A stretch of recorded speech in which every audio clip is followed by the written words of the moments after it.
ঢাকা ৮ আসনের স্বতন্ত্র প্রার্থী ও ইনকিলাব মঞ্চে আহ্বায়ক শরীফ ওসমান বিন হাদি গুলিবিদ্ধ হয়েছেন। শুক্রবার জুমার নামাজের পর রাজধানীর বিজয়নগরের কালভার্ট রোড এলাকায় গুলির ঘটনা ঘটে। তাকে ঢাকা মেডিকেল কলেজ হাসপাতালে নেওয়া হয়েছে। ওসমান হাদিকে হাসপাতালে নেয়ার ঢামেক হাসপাতালের পুলিশ ফাঁড়ির ইনচার্জ মোহাম্মদ ফারুক। তিনি বলেন, দুপুর ২:৩০টার পর গুলিবিদ্ধ অবস্থায় তাকে হাসপাতালে আনা হয়। সঙ্গে সঙ্গেই তার চিকিৎসা শুরু হয়েছে।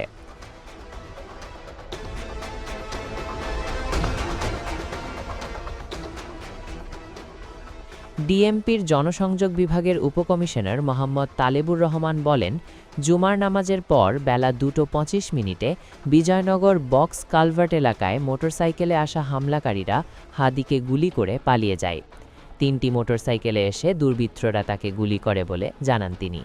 জুলাই ঐক্যের অন্যতম সংগঠক ইসরাফিল ফরায়েজি জানান, নির্বাচনী প্রচারণার সময় তাকে গুলি করা হয়। হাসপাতালে হাদির সমর্থকের ভিড়। এদিকে হাদির সমর্থকরা হাসপাতালে ভিড় জমিয়েছেন। এছাড়া হাসপাতালের জরুরি বিভাগের সামনে উৎসুক জনতাও ভিড় করছেন। হাদির সমর্থকরা জানান, নভেম্বর মাসে দেশি বিদেশি ৩০টি নম্বর থেকে বিভিন্ন ধরনের হুমকি পেয়েছেন বলে জানিয়েছিলেন হাদি। এর আগে বেলা ১১:৫২ হাদি সামাজিক যোগাযোগ মাধ্যম ফেসবুকে লেখেন, যেহেতু ঢাকা ৮-এ আমার পোস্টার ফেস্টুন কিছুই নাই, তাই আমার এখন ছেঁড়াছিড়িরও চাপ নাই।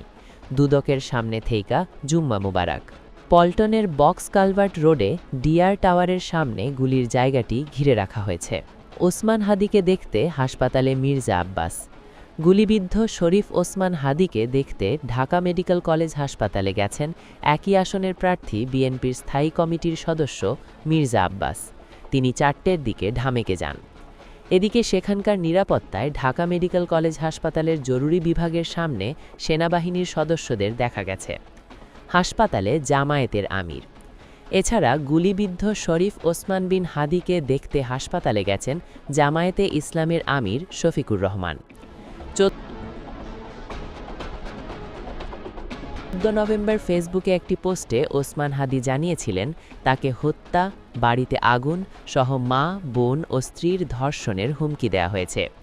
ওসমান হাদি লিখেছিলেন, গত ৩ ঘণ্টায় আমার নম্বরে আওয়ামী লীগের খুনিরা অন্তত ৩০টা বিদেশি নম্বর থেকে কল ও টেক্সট করেছে, যার সামারি হল, আমাকে সর্বক্ষণ নজরদারিতে রাখা হচ্ছে। তারা আমার বাড়িতে আগুন দেবে, আমার মা, বোন ও স্ত্রীকে ধর্ষণ করবে এবং আমাকে হত্যা করবে।